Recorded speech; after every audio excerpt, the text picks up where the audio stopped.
Bueno, a ver, vamos a ver si estamos saliendo en vivo ya, estamos probando. Muy bien, bueno, buenas noches a todos. Volvemos a encontrarnos aquí desde la Parroquia Espíritu Santo de Rosario, en este ciclo de charlas que nos ofrece el Instituto Estrada. Vamos a seguir hoy desmontando mitos, buscando la verdad que nos hace libres, como nos enseña Jesús.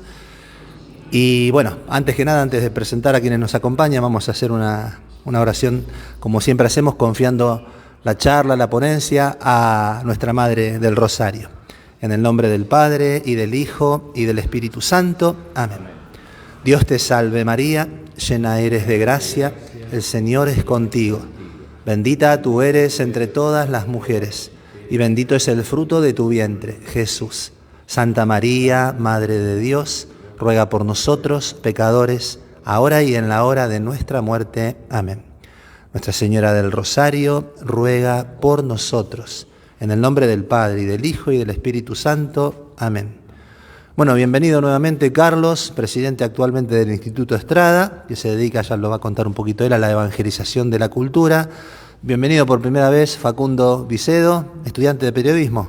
Un humilde alumno. Alumno de periodismo. Bueno, nos van a ofrecer esta charla de hoy sobre, como anunciábamos en el flyer, iluminismo, racionalismo y masonería. Yo lo único que digo, me quedé pensando que seguramente íbamos a aprender de cuántas cosas de hace tanto tiempo atrás tenemos en nuestra cabeza, en nuestro inconsciente colectivo, asumidas como normales y vienen de todas estos movimientos, estas ideologías que se han ido infiltrando en la cultura, como por ahí anunciaba un poquito el flyer, como una contraiglesia. Sin embargo, nosotros la tenemos algunas de esas cosas asumidas. Bueno, ojalá que nos ayuden Carlos y Facundo a discernirlas, a descubrirlas, para cada vez conocer un poquito mejor nuestra fe y afianzarla. Así que bueno, sin más, bienvenidos nuevamente. Ahora los escuchamos a ustedes. Muchas gracias, Padre.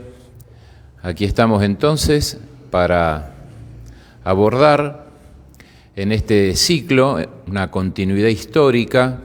Para explicar el presente es necesario ir hacia atrás, porque las cosas fueron dadas, pero no desaparecieron. Por eso es que existe la historia. Es decir, todas aquellas personas, instituciones, hechos, dichos, que marcaron de alguna manera, dejaron huella, para bien o para mal, y entonces se proyectan. Y al dejar huella, siguen incidiendo en el presente, y eso es lo histórico. Derrumbando mitos. Cuando hablamos de mitos, estamos hablando de una afirmación que está sostenida como creencia. No es que haya una argumentación y una fundamentación racional, sino que está fundamentada en una creencia que, de alguna manera, sustenta al mito. No es lo mismo afirmar que demostrar. Yo puedo afirmar que las vacas vuelan, pero no quiere decir que sea verdad. Entonces el mito, a fuerza de repetirse, a fuerza de difundirse, de llegar por distintos canales, termina convirtiéndose aparentemente en una verdad. Veamos los mitos que pueden estar en el tema que hoy nos convoca.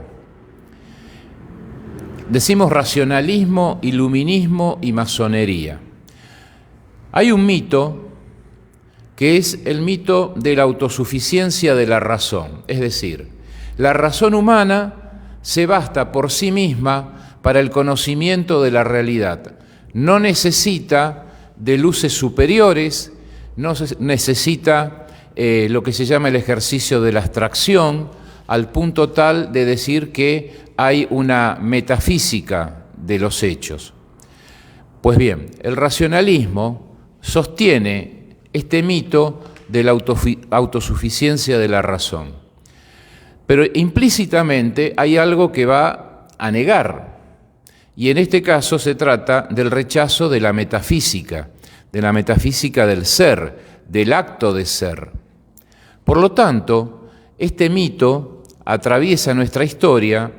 Ya ahí, por el siglo XIV, si bien él a lo mejor no lo pensó así, pero puso la semilla, Me refiero a Guillermo de Ockham, este franciscano inglés que consideraba que las cosas existen, pero solamente son singulares y concretas.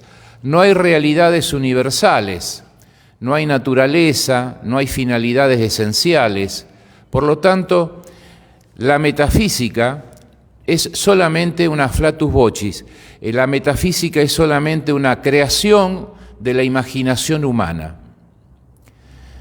Como nos damos cuenta, esto, si conectamos el racionalismo, que luego va a comenzar formalmente con Descartes, por aquello de que solamente la razón me puede llevar a determinar que algo se me presente como claro y distinto. Y si mi razón es la medida de lo que es preciso, de lo que es claro, de lo que yo puedo distinguir, no tengo por qué buscar otra regla, otra norma para discernir lo verdadero de lo falso, lo bueno de lo malo, y establecer un método científico que, dicho sea de paso, lo podemos aprovechar, pero no podemos dejar de ver que en la filosofía cartesiana la razón es el fundamento y la última explicación de la realidad. Más aún, como con Descartes, parece medio pesado, pero yo me estoy acordando de Maritain, que a su auditorio le decía: denme 5 minutos de dolor de cabeza. Con esos 5 minutos es suficiente. Porque esto es muy importante. Yo les estoy hablando a sus inteligencias. Quiere decir que somos seres pensantes. Si uno le hablara al estómago, si uno le hablara a los bajos instintos del ser humano, no lo estaría tratando como ser humano. Por tanto, hablar de alguna noción filosófica es tratarnos como humanos, es reconocer en el otro la capacidad pensante y reflexiva acerca de la realidad. Dicho esto, Descartes, que va a poner al sujeto por encima del objeto, la preeminencia del pensar por encima del ser, es un fundamento lejano inclusive del aborto provocado, donde el hombre se constituye a través de su razón como aquel que va a determinar si hay vida o no hay vida, y a partir de ahí tomar las decisiones. Es decir, ya no hay descubrimiento de la realidad. No es que yo me paro delante de una realidad cualquiera, puede ser la jarra, puede ser la mesa, realidades más profundas que no son visibles inmediatamente, como puede ser el alma humana, como puede ser la libertad, como puede ser la existencia de Dios. Entonces quiere decir que soy yo y no las cosas las que van a medir la realidad y van a ser la condición de mi pensamiento. No, yo soy la condición de que las cosas sean lo que son y para qué existen. Por eso, en el racionalismo cartesiano ya encontramos un atisbo del fundamento para el aborto. Eso que hay en el seno de la mujer lo determinamos nosotros. No es la realidad extramental la que me va a medir a mí, sino que soy yo el que va a medir a la realidad extramental. Y a veces, para ponerle un tono colorido, por ejemplo, cuando se habla ¿qué es la mujer? Entonces uno humorísticamente dice un animal más o menos vistoso. Claro, y es lógico que la mujer se ofenda, pero si resulta que cada uno, con su razón, va a construir la realidad, va a establecer la naturaleza de las cosas, si es que las tienen, no habría por qué ofenderse. Porque puesta la causa, puesto el principio del racionalismo, todo lo demás es como ir tirando el hilo, la punta del ovillo de la madeja. Y las consecuencias se van viendo. Ahora, esta luz de la razón que se cierra a una luz superior, ya sea metafísica, ya sea la luz superior de la revelación sobrenatural de Dios, tiene una actitud, tiene una decisión en la voluntad de una soberbia enorme, que esto lo vamos a ir viendo después en otros filósofos, llámese Emmanuel Kant y llámese el culmen de esto, que es Hegel. Es decir, la razón no necesita de la religión.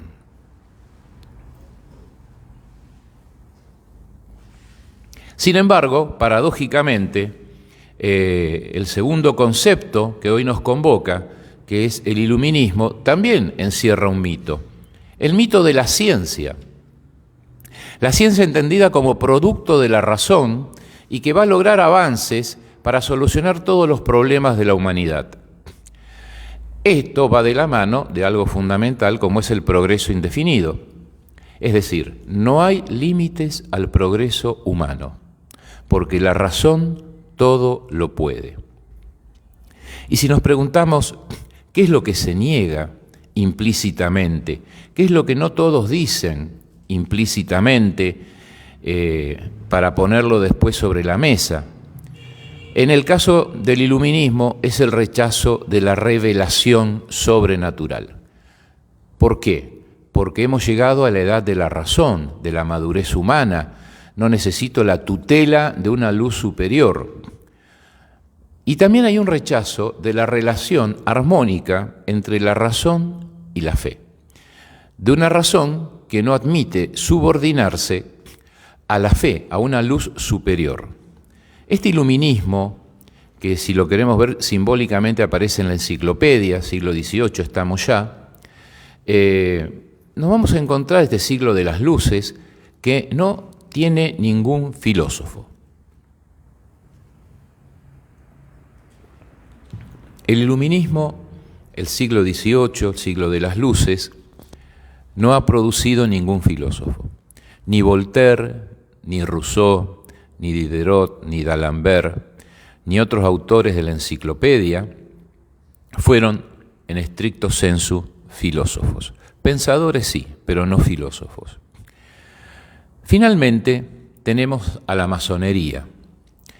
¿Cuál es el mito que sustenta la masonería? El mito del humanismo.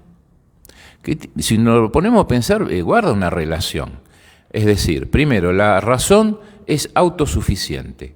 Ella se basta a sí misma.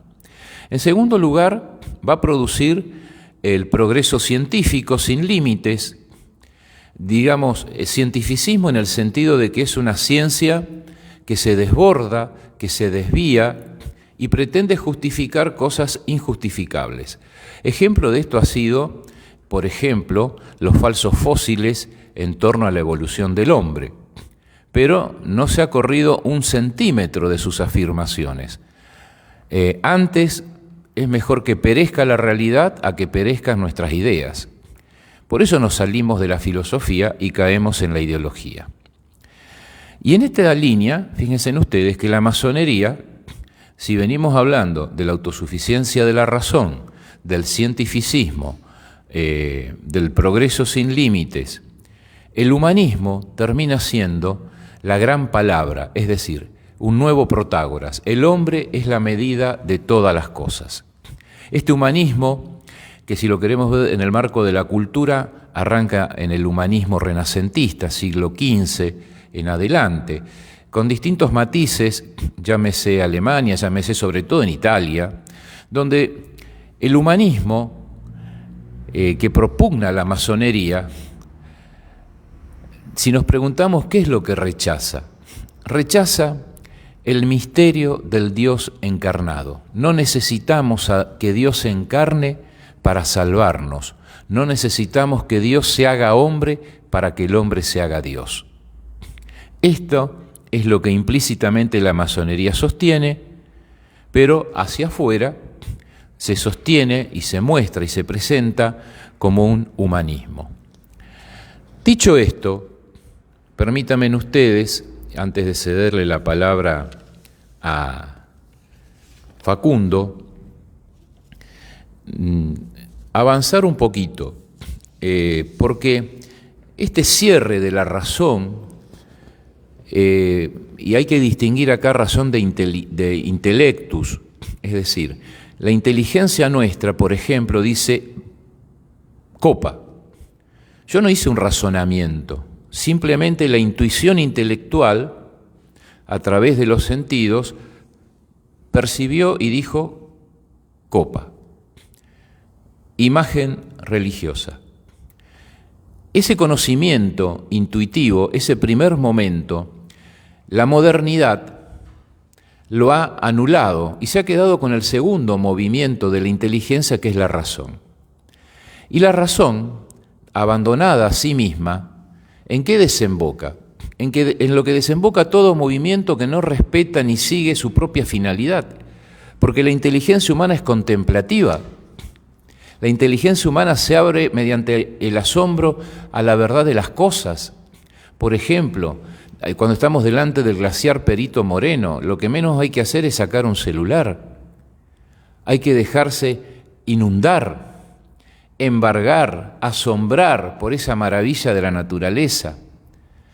Pero esto implica reconocer que la inteligencia no es producto del hombre, sino que es un don recibido. Y si hablamos de algo recibido, esto nos remite a quien nos lo ha dado.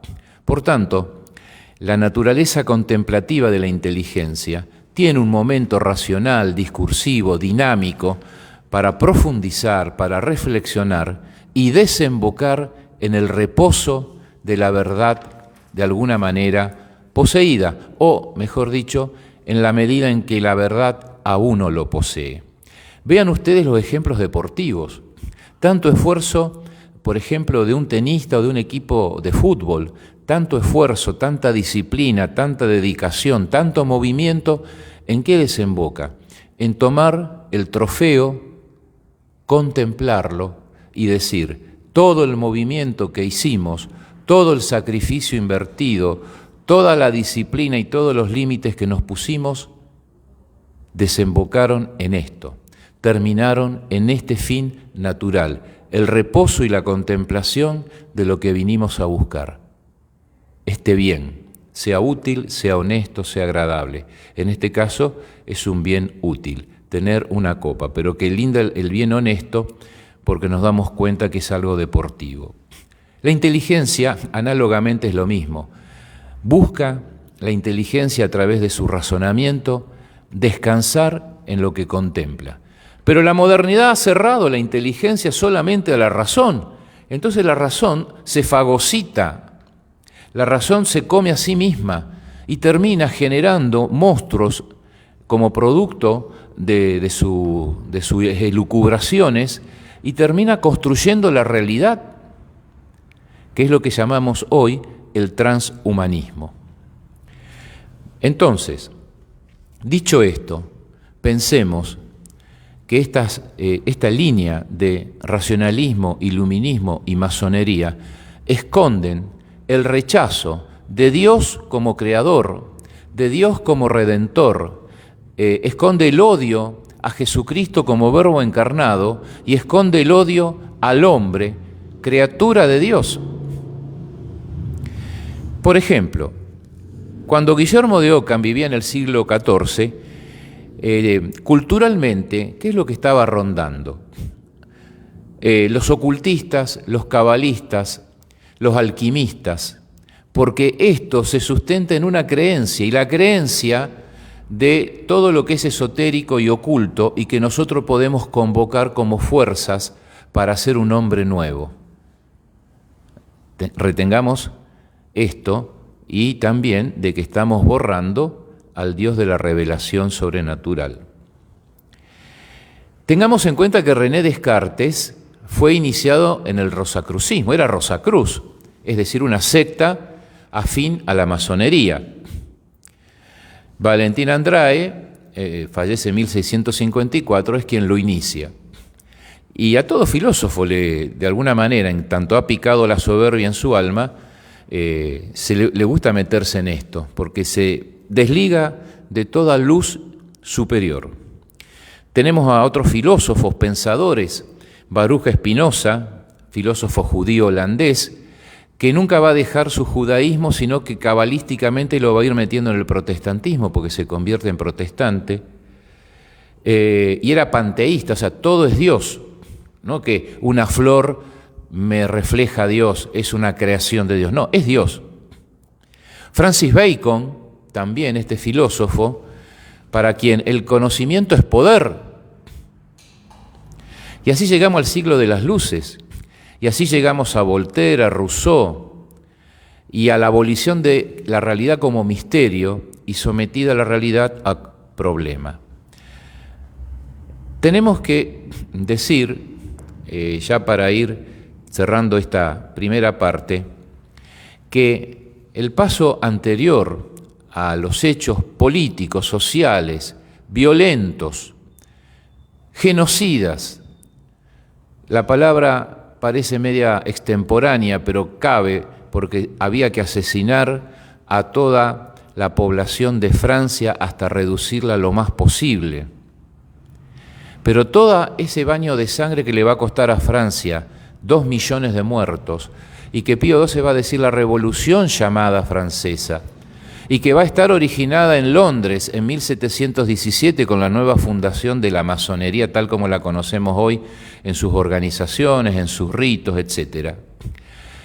El paso previo, estamos hablando del siglo XVII sobre todo, son los salones literarios, son las academias, los lugares donde se juntaba la realeza, la nobleza, el alto clero, y discutían de temas.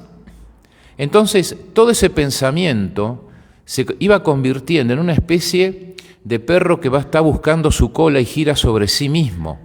Por lo tanto, tenemos un siglo XVII donde las inteligencias son impregnadas de racionalismo, son llevadas a la negación de la metafísica y considerar que todo eso era un mundo oscuro, retrógrado, con olor a naftalina, propiamente medieval de la cristiandad. Esto es muy importante, porque si hoy hay un odio, un escepticismo, un rechazo a la Iglesia Católica, hoy ya no se puede decir que estamos esperando al Papa como en su momento se esperó a Juan Pablo II, por ejemplo. Me refiero a la predisposición espiritual anímica del pueblo argentino. ¿Por qué? Porque el pueblo argentino ha venido siendo trabajado, entre comillas, ya no están los salones literarios, las academias, hoy están las universidades y las redes. Ha sido trabajado en su inteligencia, en su espíritu, para el rechazo de todo esto, para la relativización de la verdad. ¿Y esto qué significa? Significa que antes de toda acción hay una idea, y que para llevar a cabo una acción se necesita una idea. Y nosotros, si queremos hacer una buena milanesa, necesitamos la idea de cómo se hace una milanesa. Este ejemplo tan craso y básico que pongo, también lo podemos acompañar de por qué Filipo II de Macedonia le confía como tutor la educación de su futuro conquistador, hijo conquistador, Alejandro Magno, a Aristóteles, es decir, a un filósofo. Porque detrás de toda acción cultural, política, religiosa, económica, social, hay una idea, que después se plasmará en un 70%, en un 100%, en un 10%, pero hay una idea. Y esto fue lo que pasó. La revolución llamada francesa, con sus baños de sangre en la Vendée, sobre esto van a hablar los amigos que van a venir en otros viernes, fue preparado por el racionalismo, el iluminismo y la masonería que comenzó en Inglaterra. Simplemente, permítanme ustedes y Facundo, algunos ejemplos. ¿A quién? De las personas que fueron preparando esta modernidad sin pecado original, esta modernidad de la concepción inmaculada del hombre. Pico de la Mirándola, en el siglo XV decía: no te di, Adán, ni un puesto determinado, ni un aspecto distinto, ni una función particular, para que el puesto, el aspecto y la función los obtengas y los conserves según tu decisión y tu deseo. Los otros seres de la naturaleza están limitados a las leyes que yo les he dictado. Tu ley la determinarás tú mismo, sin estar limitado por ninguna barrera, sino por tu voluntad en cuyas manos te he confiado. Esta oración a la dignidad del hombre, de Pico de la Mirándola, estamos en la Italia renacentista, es un ejemplo acabado de la negación de la revelación sobrenatural, de la condición creatural del hombre, pero no son expresiones inocentes, son expresiones que esconden un profundo rechazo a las verdades a las que hicimos referencia. Avanzo con un par de ejemplos. Leemos en el Contrato Social de Rousseau, capítulo 8. Desde el punto de vista político, todas las religiones tienen sus defectos, pero el cristianismo romano es una religión tan evidentemente mala que es perder el tiempo entretenerse en demostrarlo. Mariano Moreno no traduce el Contrato Social de Rousseau del francés al castellano, lo que él hace es una introducción, porque la Revolución de Mayo tenía una línea revolucionaria francesa por estos hombres. Por estos hombres llegaba el iluminismo, el contrato social. Es decir, era la ruptura con la tradición hispano-católica de raíz grecolatina. Dice Voltaire, la religión cristiana es una religión infame, una hidra abominable, un monstruo a quien hace falta que 100 manos invisibles traspasen. Es preciso que los filósofos lo digan a todo el mundo para destruirla, como los misioneros recorren las tierras y los mares para propagarla. Deben intentarlo todo, arriesgarlo todo, hacerse quemar si es preciso para destruirla. Aplastemos a la infame. Y esa es la fórmula que atravesó desde Voltaire, dicha por él, a muchísima gente de su generación y posteriormente. Aplastad a la infame. ¿Y quién es la infame? La Iglesia Católica, que ellos llaman cristianismo romano. También tenemos, y hay que decirlo para entender el presente, que cuando se fundan lo que la gente llama por ahí los Illuminati, los Iluminados de Baviera, qué bueno es saber que Weishaupt, que es el fundador en el siglo XVIII de los Iluminados de Baviera, tenía sacerdotes francmasones. Los francmasones eran sacerdotes de la alta masonería, digamos, de los grados más elevados. Eran sacerdotes religiosos ganados al liberalismo. Por ejemplo, la Logia Triple Unidad en Francia, en 1778, estaba formada cuando se funda por 20 personas. Había 9 religiosos y un sacerdote. En otra localidad de Francia, Guise, en 1774, en el mismo convento de los mínimos, queda establecida la logia francesa. Weishaupt tenía a su lado un sacerdote apóstata llamado Lance. Y podríamos seguir. Y quiero, ahora sí, terminar con estos datos que me parecen interesantes, que no los olvidemos, porque es modo de operar de las logias de las sociedades secretas.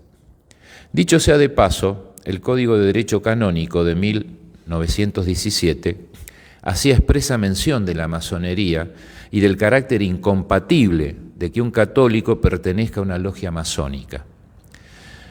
Era la comunión ipso facto, por el solo hecho de inscribirse en una logia masónica.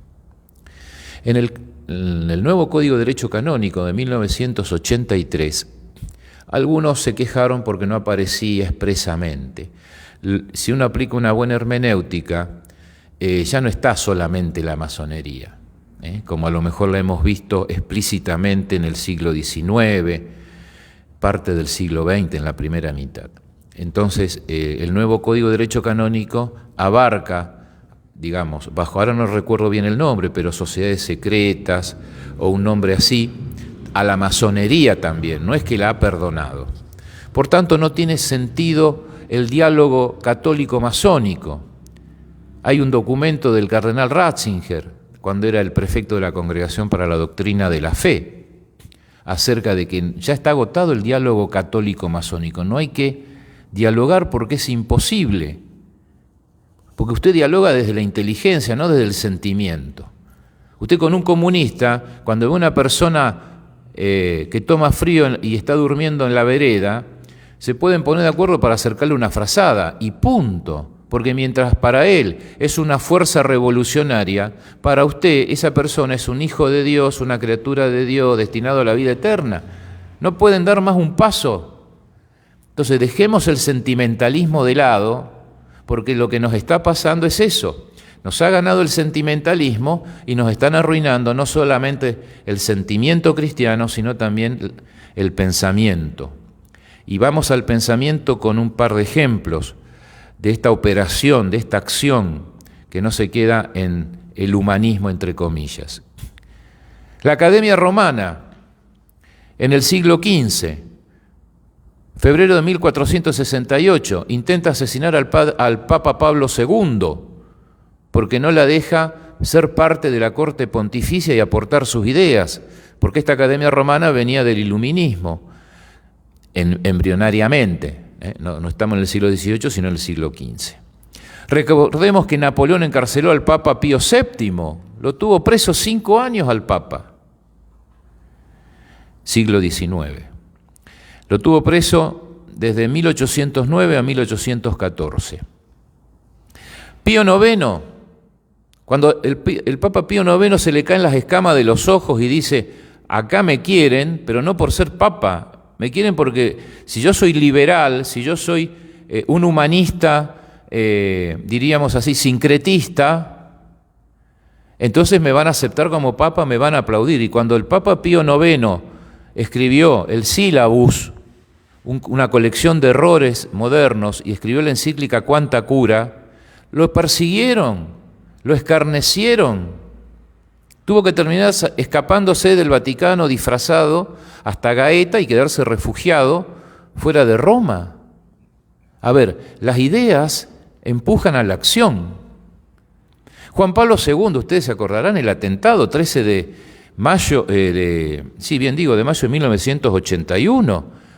Y cuando en la jornada de la juventud, en algunos casos le decían, Juan Pablo II te quiere todo el mundo, ¿qué decía el Papa? No todo el mundo.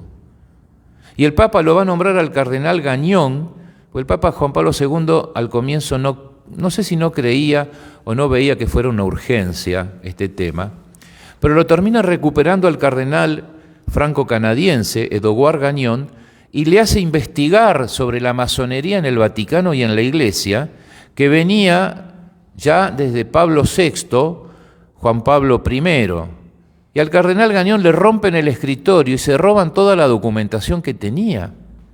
Juan Pablo II advierte que no es un problema menor en la Iglesia.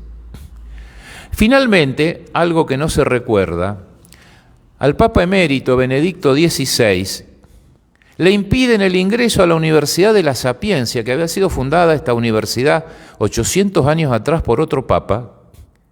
Esto pasó en enero del 2008.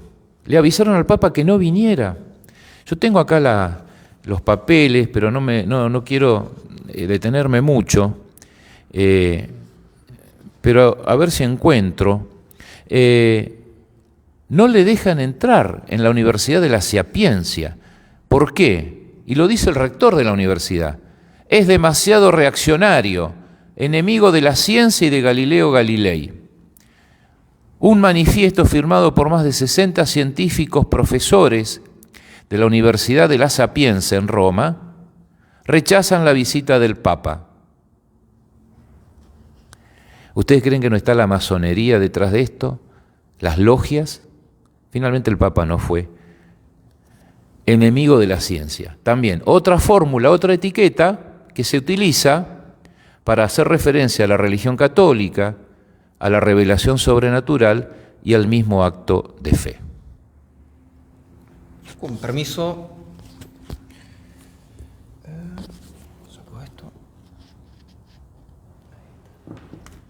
Bien, ahora es cuando vamos a hacer un cambio de 180. Pasamos de un tipo de conferencia a otro prácticamente. Ya el profesor Robledo nos iluminó con su teoría y me parece perfecto, no hay mejor para hacerlo. Así que me parece bien si vamos un poco a la práctica, no sé qué le parecerá a nuestros espectadores y también a la gente que está presente. Vamos a ver algo de práctica. Él mencionó algo que a mí me gusta hablar, capaz que porque peco un poco de eso, y es la soberbia. Hablemos de soberbia, que es lo que caracteriza tanto estas nuevas olas, estas nuevas generaciones y también a la masonería, como bien dijo. Ejemplos prácticos, ahora que estamos hablando de esta relación profesor-alumno, ¿cuándo podemos decir que nace la soberbia? Y en el momento en el que le decimos a nuestros hijos que son especiales, que son únicos, que son diferentes a los demás, que cada uno es un rey, que cada uno es una reina. Después, ¿qué sucede? Llega a la escuela y se da cuenta que está lleno de reyes y reinas. Después va avanzando, llega a tener una discusión con un profesor o le va mal en la escuela, obviamente el alumno no se equivocó, el que se equivocó es el profesor. Y así seguimos en esta línea donde se van perdiendo conocimientos en base a qué? A este problema de la soberbia. Si indagamos un poco en cuándo surge todo esto, podemos ir un poco a lo que fue la opulencia de los 90, sobre todo en Europa. Con este término, opulencia, nos estamos refiriendo a ese cambio generacional que hubo más que nada después de los 80, repito, de los 90, y va un cambio de perspectiva. También tiene que ver con cómo ha caído la fe católica, cómo ha caído la religión en sí, no solo la católica. Y nos vamos tirando más hacia nosotros, más para adentro, más de vuelta, lo soberbio, podríamos decir, más en nuestra burbuja. Entonces ya no necesitamos tener un hijo. ¿Para qué vamos a querer un hijo si eso no da felicidad? Me quita dinero tener un hijo. Es una pérdida. Para eso, bueno, si tengo uno que es una bendición no esperada, o como diría no deseado, directamente lo aborto porque me va a arruinar la vida. A ver, yo tengo pensado hacer viajes, yo no me quiero casar hasta después de los 30 y después de haberme acostado con todas las personas que quise, a vivir la locura de los 20, como dirían hoy en día los jóvenes, ¿no? Los jóvenes como si yo fuese uno. Entonces, yendo de vuelta a la práctica, ¿dónde vemos mucho esto de la soberbia? ¿Dónde se instaura? En la música, ¿no? Vamos al reggaetón, a lo más moderno, a lo más consumido. Tengo acá un par de autores contemporáneos. Bad Bunny, ¿no? El conejito malo, con una canción profunda que habla de cómo él baila solo. Yo picheo sola, ahora no perreo, yo perreo sola, tranqui.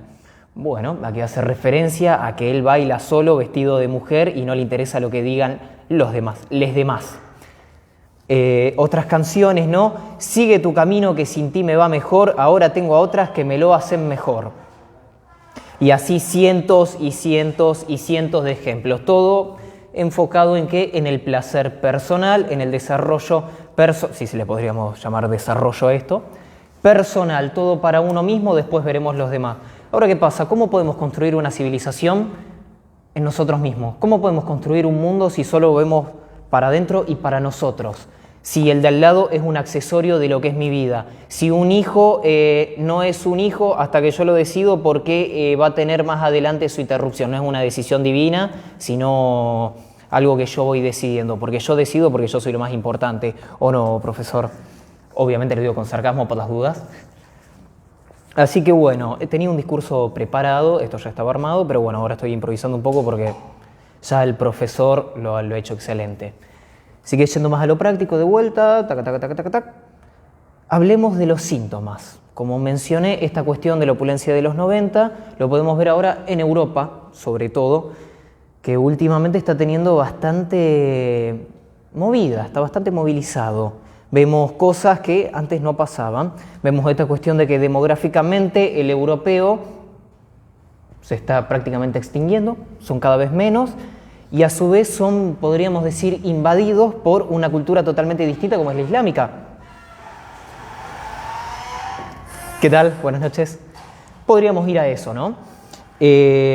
Mucho tiempo Europa estuvo en esa opulencia que mencioné previamente. No tengamos hijos, vivamos la vida loca, hagamos lo que queramos, seamos felices, total, la vida es una. Importante recalcar, la vida es una, no hay una vida, no hay Cristo, lo único que existo soy yo y mis placeres mundanos.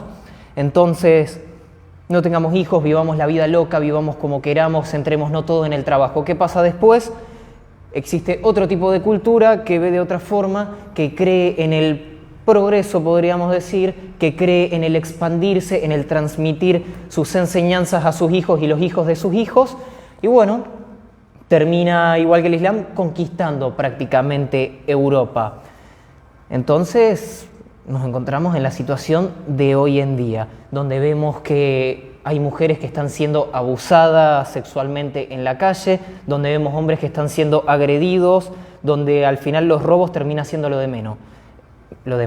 Me corrijo.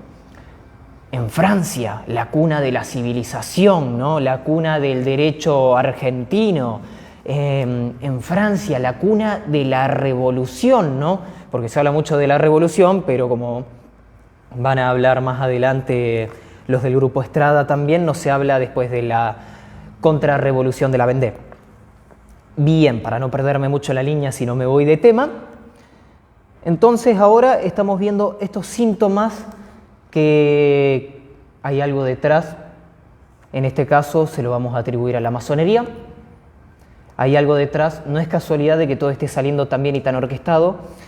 Y a su vez hablemos de partidos políticos, ¿no? Izquierda, derecha, yo soy liberal, yo soy progre, enfrentémonos a muerte. Y qué raro, ¿no? Se van cambiando constantemente, pero el plan o la dirección sigue siendo la misma. Podríamos hablar incluso de autores de izquierda, como lo es Flavia Costa, ¿no? Que menciona mucho en sus obras, principalmente lo que es la crítica al neoliberalismo y la tecnificación de la vida, donde menciona cómo las personas estamos dejando de ser personas para ser productas dedicadas al neoliberalismo y al consumismo. Bueno, pero por otro lado la izquierda también hace lo mismo y vende a su gente a la revolución. Entonces izquierda, derecha, al final terminan siendo dos ruedas de una misma bicicleta y hay alguien que está pedaleando esa bicicleta. No sé quién será, capaz que lo mencione el profesor Robledo alguna que otra vez. Así que continuando con esto, hoy en día somos testigos de lo que sucede cuando le soltamos la mano a Dios. Europa hace tiempo le soltó la mano a Dios, Europa hace tiempo decidió empoderarse, decidió dirigirse por sí mismos, decidieron ser los dueños y las estrellas de su propia vida y bueno, acá están las consecuencias. El mundo está cambiando y se los está llevando puestos. No tengo mucho más por agregar, profesor. Bien. Me hace acordar cuando charlábamos con Facundo sobre esto, hay que distinguir lo esquemático de lo vivencial. ¿Por qué? Porque yo he venido haciendo una exposición esquemática para facilitar la comprensión. Pero resulta que nosotros ahora nos movemos en un mundo masónico. Entonces ya no hay que hablar de la masonería como si fuera esta gente, acá se reúnen, estos son. Gracias. No, ya no es así. Esto lo decía, me acuerdo, el doctor Alberto Caturelli, con su tan conocida tonada cordobesa y afabilidad, ¿no? Tiene un trabajo él sobre la masonería y él decía, es que el mundo es masónico. Es decir, esto es muy importante porque así la gente no admita ni el racionalismo, ni el iluminismo, ni la masonería, los objetivos que buscaban se han logrado. Este es el punto. Uno podrá estar de acuerdo o no con la veracidad de los protocolos de los sabios de Sion, por ejemplo, pero no puede negar que se ha corrompido a la familia, y era un objetivo. La familia está corrompida ya, está disuelta. Lo mismo la iglesia, lo mismo las patrias. Entonces asombra ver que hoy día ya no tenemos que estar hablando de organizaciones como si estuvieran aquí o allá, que existen, están así porque hay que identificarlas. Pero ya lo que se respira y es, desde el punto de vista teórico, es el naturalismo. Entiéndase por naturalismo la afirmación de que el hombre de la naturaleza humana, donde tiene problemas, saca las soluciones a sus problemas. Esto me parece fundamental. El naturalismo, por ejemplo en Renan, que hablaba del dulce rabí de Nazaret. Pero al decir eso, Renan, este escritor francés, ¿qué estaba haciendo? Estaba negando la divinidad de Jesucristo. Entonces, el naturalismo, lo que tiene de perversidad, como filosofía, como ideología y como práctica, no es que va a ir en contra de, sino que va a decir, no, sentate acá al lado. No necesitamos soluciones por encima de nosotros, pero sí pueden ser plurales al nivel de nosotros. Esto en cuanto al naturalismo. Me voy a guiar para hacerlo más sintético, y ya porque vamos terminando, yo les recomiendo, yo traje algunos libros que no voy a leer obviamente, pero pretendo ilustrar esto que estoy diciendo. El naturalismo ha llevado a esto. Vean ustedes, Hijos sin Dios, cómo criar chicos ateos. Alejandro Rotziner y su esposa Jimena Iannantuoni.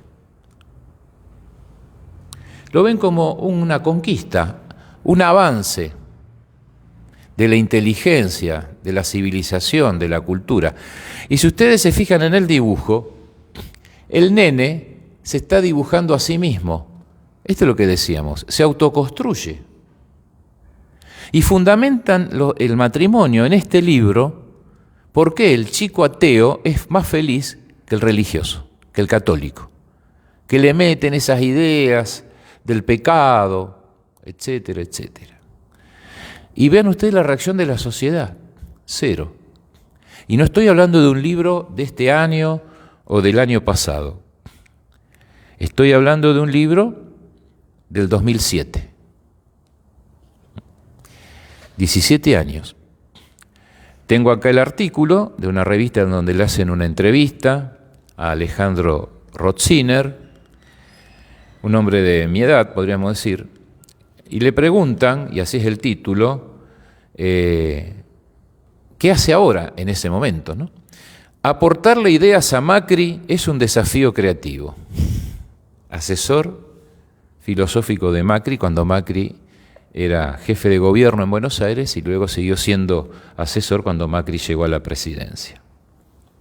Por eso digo, el mundo es masónico, el mundo está en el naturalismo. Después, Mariano Hamilton escribe un libro, Masones Argentinos, el poder en las sombras. Y cuando uno lo plantea, ¿de qué trata el libro? ¿Cuál es su propósito? Más allá de leer el índice, la presentación. Él dice, no soy masón, pero hace una justificación de la masonería y trabaja dos puntos fundamentalmente. Por un lado, los políticos y por otro lado, la educación. El triunfo de la educación laica en la Argentina con la ley 1420 y el triunfo de los masones que fueron gobernantes, llámese Mitre, Sarmiento, Urquiza, lo mete a San Martín. Bueno, ya está recontra mostrado y demostrado que San Martín no perteneció a la masonería.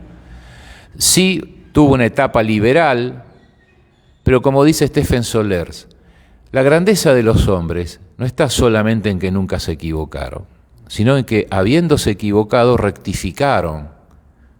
Como cuando San Martín bajó del mismo barco con Carlos María de Alvear y se dio cuenta, andando los meses, que los que tenían la verdad política, histórica, eran los criollos y no los europeos que venían con la revolución en la cabeza. Masones argentinos. El poder en las sombras para vender el libro, ¿no? Avanzo con el naturalismo porque lo que dice y lo que ilustró Facundo es a donde terminamos nosotros derivando toda una preparación. El pecado original es un pecado de naturalismo. A modo de tips, para el que quiera anota o lo registra. Hay naturalistas de primera categoría, son los que niegan la existencia de lo sobrenatural. Jesucristo es un hombre lleno de Dios, por ejemplo.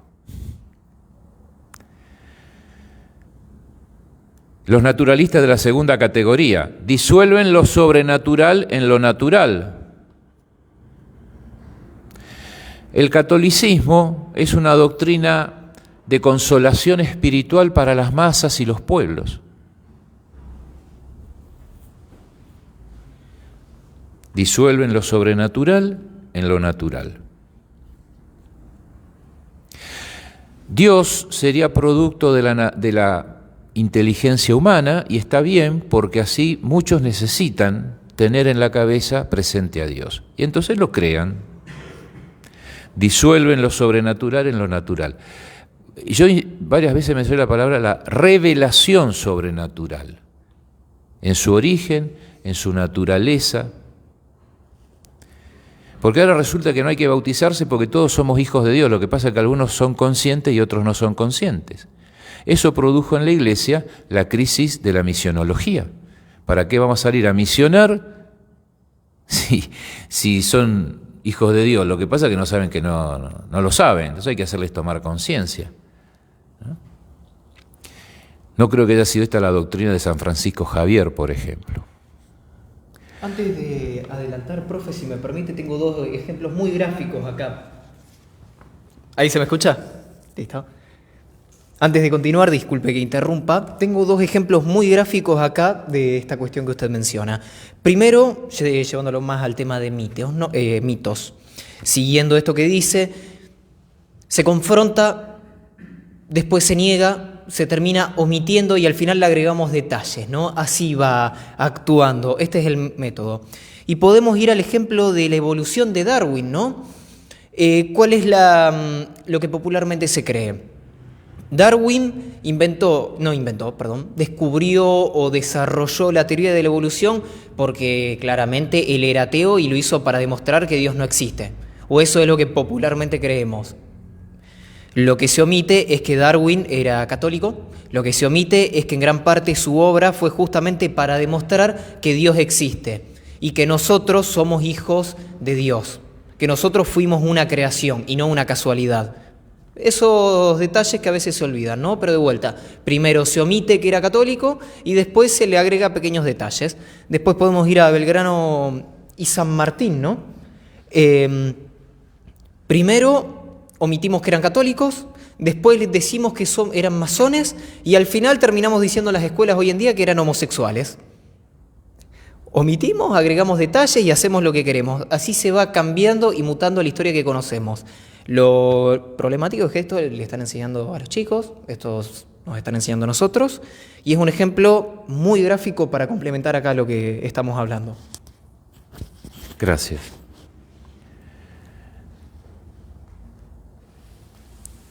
Es que lo que dijimos al comienzo, la razón abandonada a sí misma decae y se corrompe y termina construyendo lo que tendría que haber descubierto y termina construyendo monstruos. Fíjense en ustedes que este racionalismo, yo no lo mencioné al filósofo Kant, por ejemplo, pero como solamente conocemos fenómenos, no alcanzamos las cosas en sí mismas, ese principio filosófico kantiano, aunque uno no lo haya leído a Kant, está hoy, por ejemplo, en Jacques Derrida, que es el fundador de la deconstrucción. Entonces, ¿qué es el pullover? Un tejido, como un texto. ¿Y qué se hace con un tejido? Se lo desteje. ¿Qué se hace con un texto? Se lo desarma. Entonces, desarmamos, deconstruimos a Belgrano, deconstruimos a San Martín, porque en el fondo no importa lo que hayan sido en la verdad de su ser, sino lo que importa es lo que para mí significan o lo que pueden representar para un propósito político. Estamos no solamente en lo que algunos han llamado la posmodernidad o la disolución de la razón, sino que ya estamos, podríamos decir, en la etapa, como diría Luis, de la abolición del hombre. La abolición del hombre. Me faltaba mencionar los naturalistas de la tercera categoría. Consideran que el orden sobrenatural es materia opinable. ¿En nombre de qué? De la libertad humana. No hay por qué obligar al hombre a que camine por un camino. Bueno, pero eso es el que Dios reveló.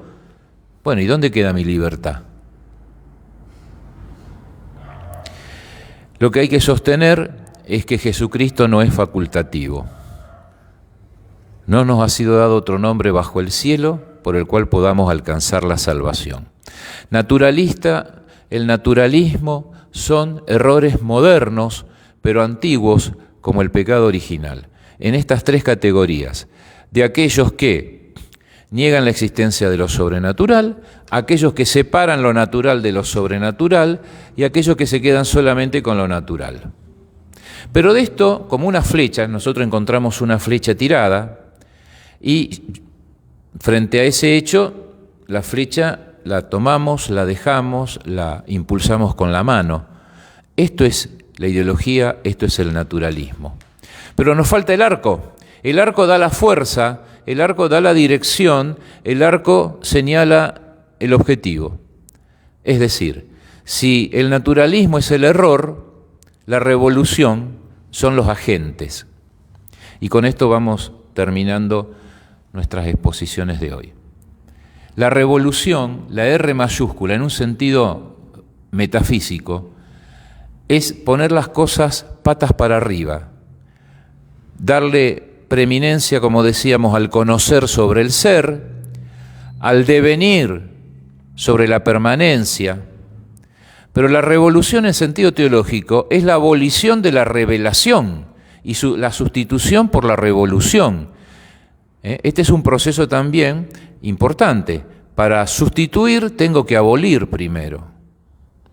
Por lo tanto, la revolución con R mayúscula es fundamental saber que el primer revolucionario, metafísica y teológicamente hablando, fue el mismo Satanás.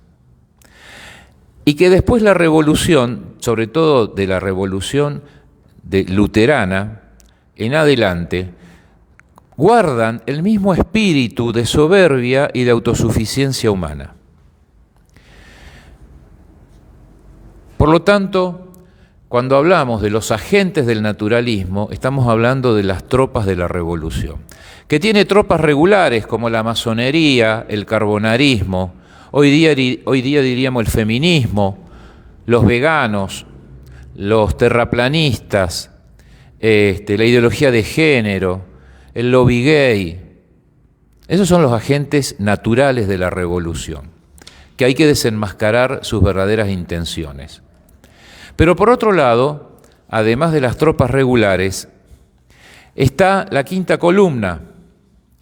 La quinta columna es la infiltración en la patria y en la iglesia de aquello que hemos considerado como que están en la otra vereda y quieren venir acá a destruir. Ejemplos, ya ahí se menciona este tema de los papas, pero fíjense en ustedes que Monseñor Fulton Sheen descubre que uno de sus dos secretarios, cuando era obispo auxiliar de Nueva York, pertenecía a la KGB, y a él llega una mujer llamada Belia Dodd, miembro del Partido Comunista Norteamericano, que había infiltrado a más de 1000 personas para que sean sacerdotes. Entonces, la quinta columna son los infiltrados. Perdónenme si alguno se escandaliza, pero la infiltración no es nueva. Pueden leer el libro de Maurice Pinet, El complot contra la Iglesia, que muestra cómo hay incluso hasta gente de logias, sectas, juramentados para infiltrarse y ser parte del clero. Esto me tocó verlo cuando me metí en esa vida apasionante de Isabel la Católica. Isabel la Católica no expulsa a los judíos porque era antisemita. Los expulsa porque eran falsos católicos, eran marranos.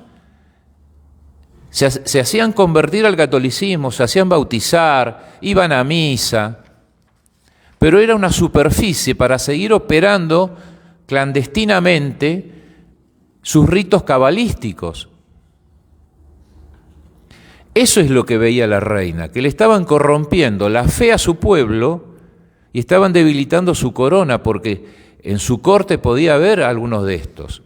Isabel II de España, si alguno de acá se acuerda me lo dice, Isabel II de España, estoy en la mitad del siglo XIX, que la conocían por ser una mujer de una vida muy ligera,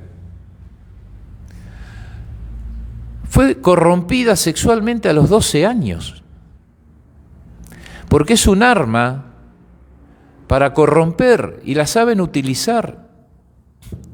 Por lo tanto, la quinta columna se infiltra en los gobiernos, como puse el ejemplo de Isabel II, mitad del siglo XIX. Toman a estas personas en su más tierna edad y las corrompen para que cuando lleguen a la corona sean un desastre y ellos gobiernen en las sombras.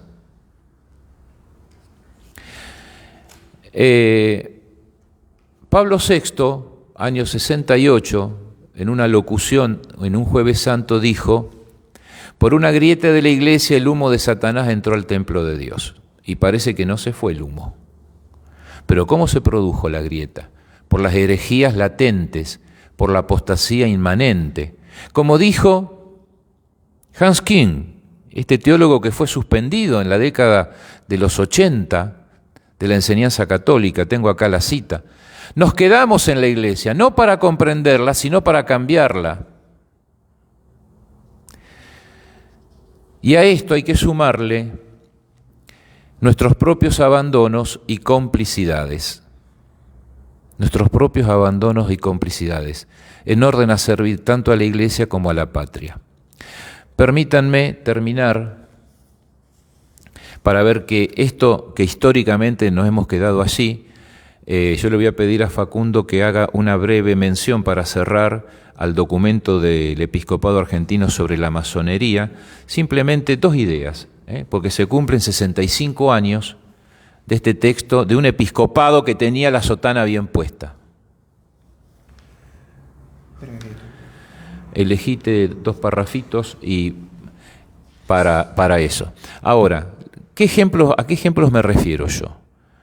Cuando se descubre que Monseñor Aníbal Bugnini, que era el secretario, relator de la Comisión de Liturgia del Vaticano II, era masón, lo sacan y lo mandan denuncio a Irán. ¿Hasta dónde llegó la masonería? Ya sea porque era masón y como masón se hizo sacerdote, obispo, etcétera, o porque fue cooptado, como otros, ¿no? Podríamos dar una lista de esto. Pero no solamente Aníbal Bugnini. Hace poco, el cardenal Rabasi participó del culto a la Pachamama en el altiplano.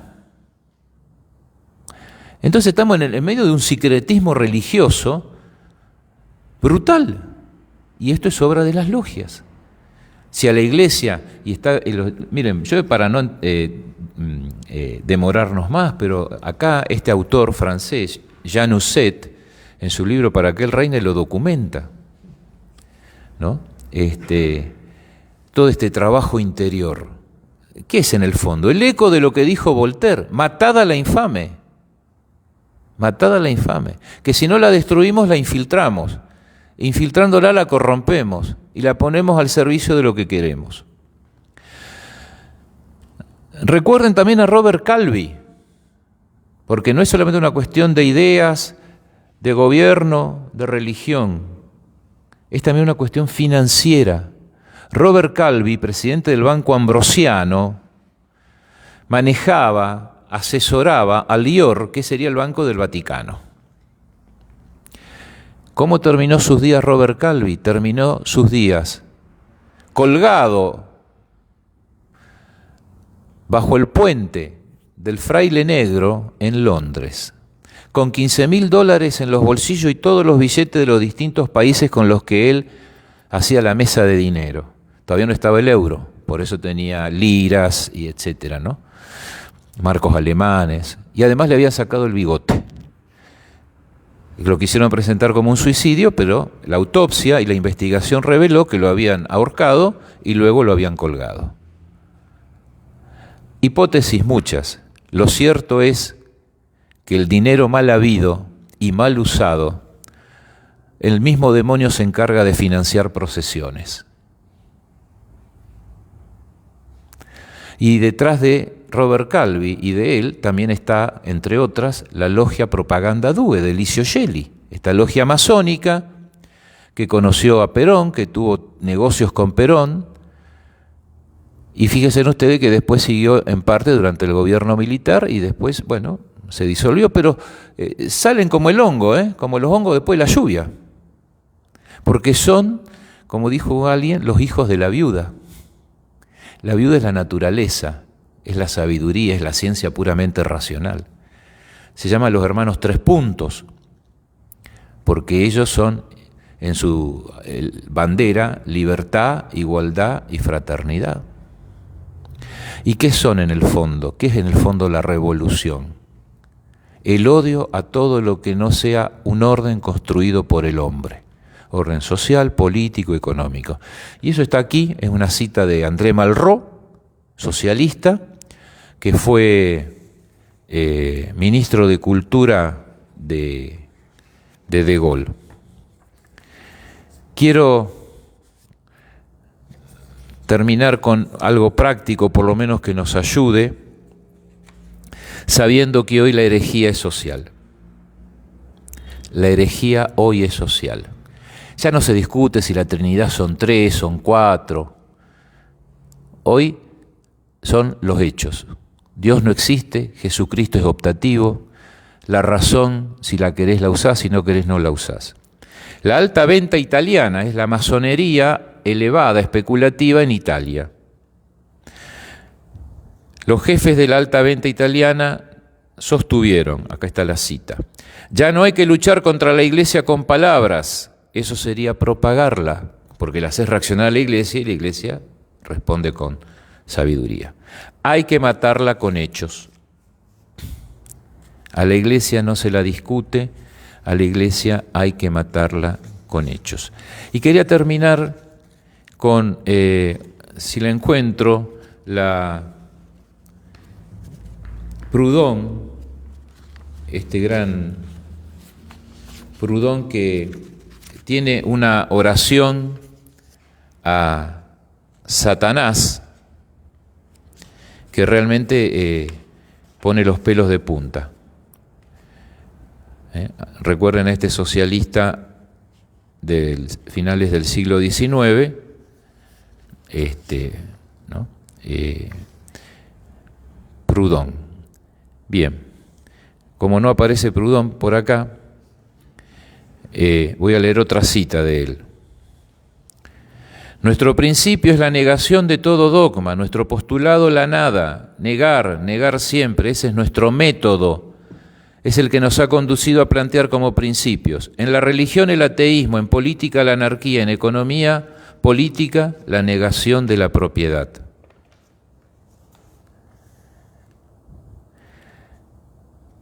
La revolución es la contraiglesia, es una iglesia en contra, con un espíritu, con sus dogmas, con un magisterio que aparece etéreo, pero que existe realmente.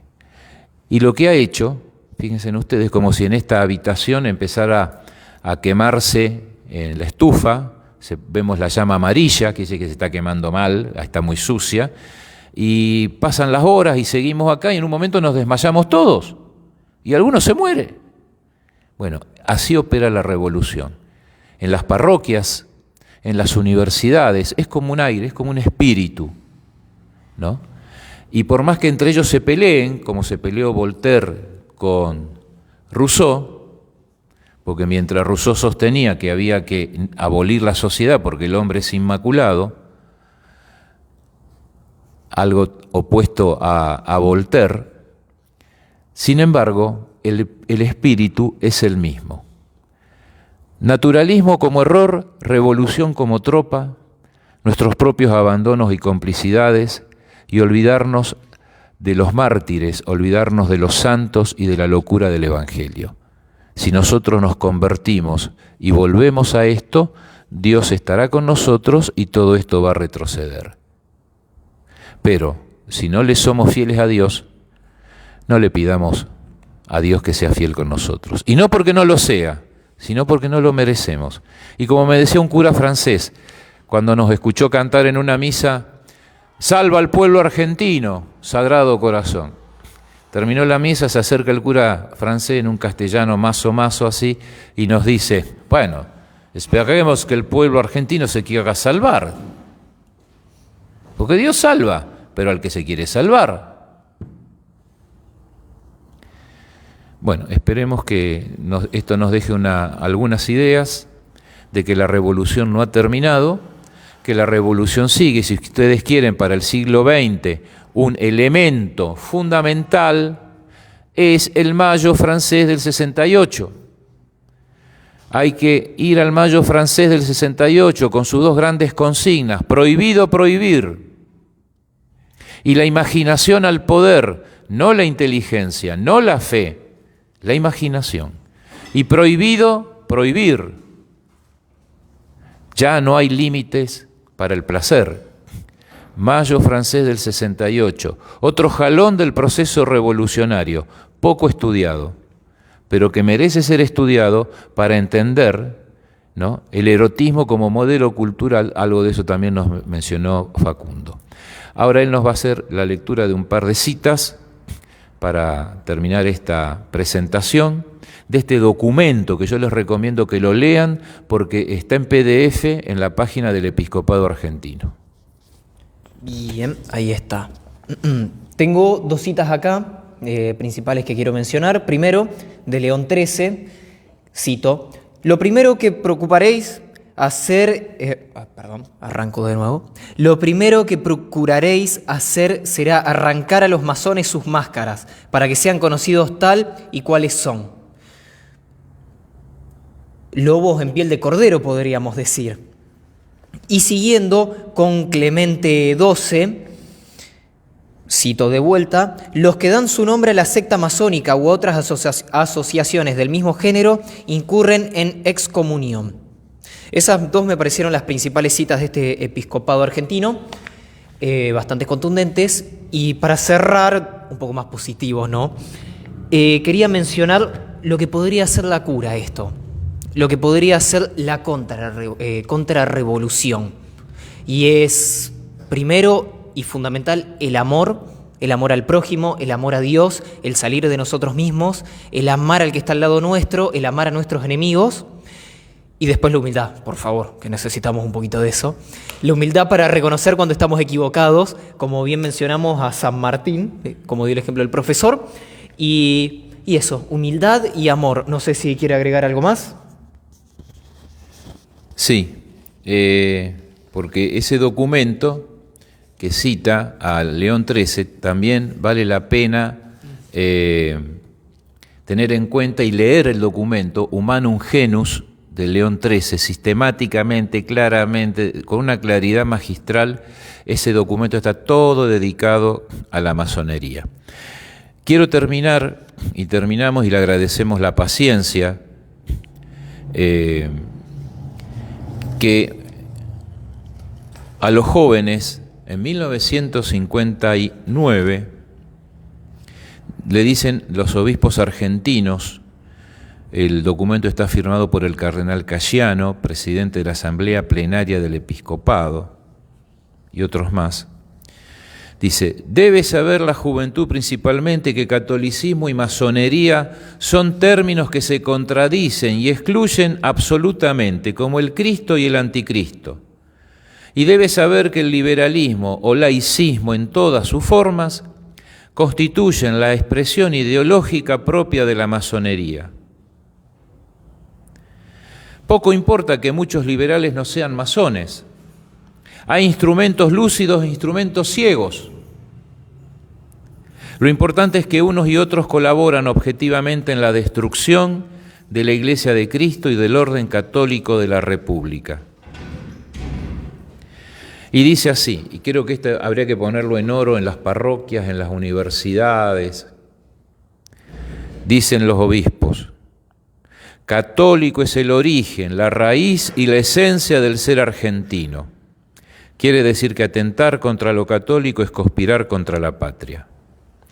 Más todavía, la disminución de la fe en el pueblo argentino comporta a la vez una disminución de su patriotismo.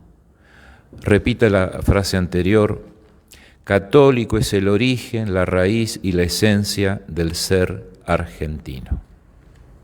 Muchísimas gracias.